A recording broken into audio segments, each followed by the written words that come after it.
what is your recommendation then with regards to training, even for the top performance? And I guess, like some form of ratio with how much time should we be spending nasal breathing and in what format should we be doing that? And then, when do we move to mouth breathing? There's some just general outlines. Yeah. You said like 4 competitors, you said? Yeah. Yeah. So, like general programming is going to depend on kind of the time of the year as well. It will be a big piece of it. So, after competition season, we can move back to nose breathing where we're kind of a little more recovery mode, a little more rebuilding mode. So, I tend to have us focus more on nose breathing during those times. And then when I first begin working with somebody though, depending again, like how far away they are out from competition, like if I start working with somebody right before competition, I'm not going to say, okay, commit to a month of nose breathing, because we're in a different stage at that point. But if they have time, I'll still want them to commit to some serious nose breathing. And even if they're not doing it every day during the Metcons, then we're going to add in more breath holds to build that tolerance to the CO2. And then eventually I build to where I'm just trying to help them. The other thing that nose breathing does is really helps you build an awareness of your breathing, because you have to be aware of your inhales, your exhales, when you're breathing, how out of breath you are. And so after kind of developing at least some awareness of nose breathing, whether or not you've committed to that month, then we kind of transition to more general awareness of, I guess, kind of like the zones, kind of like a heart rate zone, but the breathing helps you become really aware of that. So this is something else I got from Brian McKenzie's group, and I use a lot, are breathing gears.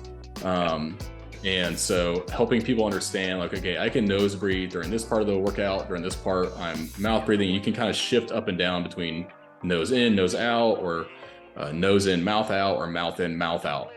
And so, helping athletes then become aware of their breathing like that, they can begin to play with it inside of workouts. So like if it's a long 20-minute AMRAP or something, you get to where you can nose breathe for the first 12 minutes, and then you start to kick it up by mouth breathing. So you kind of play with all those factors. And then you can also play with factors like inside of a workout, like you mentioned earlier, the different modalities. Maybe I get to the barbell and then I'm not going to pay attention to my breathing as much. I'm going to mouth breathe.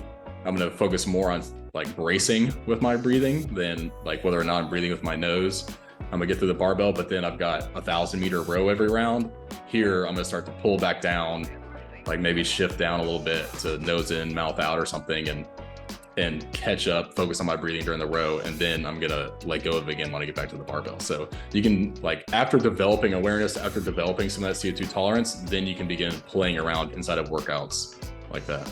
Yeah, I 100% agree with that. And that was one of the first applications that I found, almost from like a strategy pacing exactly. Side of CrossFit. It's like if you can, your breath is almost giving you signals as to where your heart rate might be at, where fatigue levels might be at. And that can, give a lot of confidence to an athlete. It can give them like security in knowing that the pacing plan they're on is a good one, or that they're in control of the workout. Yes, so I love that concept.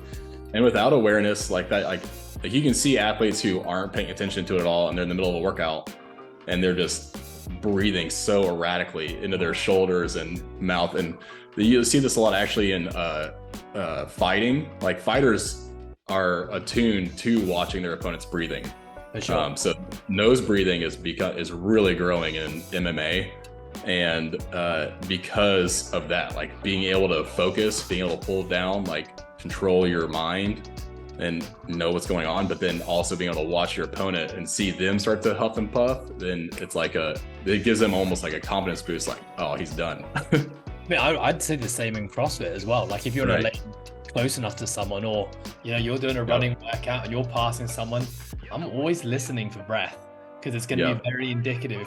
If someone's coming up behind you and they're huffing and puffing and you're still nasal breathing, you're calm, that's a real boost of confidence to know, all right, I probably got it. But again, that only comes with awareness. If that awareness is you knowing that you not breathing at that level means that you probably have more in the tank than that other person. Exactly.